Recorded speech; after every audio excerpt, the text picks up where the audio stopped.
તો ભાવનગરના ઉમરાળામાં પણ વરસાદથી જનજીવન ખોરવાયું છે। ચોગટ ગામે 5 ઇંચ વરસાદ વરસ્યો છે, જેનાથી જનજીવન ખોરવાયું છે। ચોગટ ગામે અનેક વિસ્તારોમાં વરસાદી પાણી પણ ઘૂસ્યા છે। માધવપર વિસ્તાર હજુ પણ પાણીમાં ગરકાવ છે। પાણીનો નિકાલ નથી કરવામાં આવતો, જેનાથી ઘૂંટણસમા પાણી અનેક વિસ્તારોમાં ભરાઈ ગયા છે। આ ઘરોમાં પાણી ન ઓસરતા રહીશોને પણ ભારે હાલાકીનો સામનો કરવાનો વારો આવ્યો છે। સ્થાનિકોએ તંત્રને અનેક વખત રજૂઆત કરી છે, છતાં પણ કોઈ ઉકેલ નથી લાવવામાં આવતો તેવું પણ સ્થાનિકો કહી રહ્યા છે।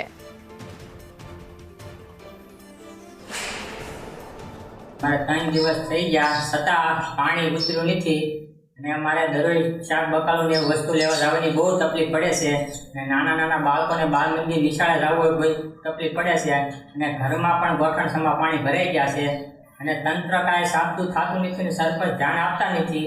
નાના ભૂંગળા છે અને લાઈન નાખી હોવાથી ભૂંગળા ડટાઈ ગયા છે। તો તંત્ર આમાં જલ્દી સાબદું થાય અને વહેલી તકે પાણીનો નિકાલ કરે અને નકર આરોગ્ય તંત્ર સાબદું થાય અને આ નિકાલ કરાવે અને રોગચાળો થવાની બહુ ભીતિ રહે છે। નકર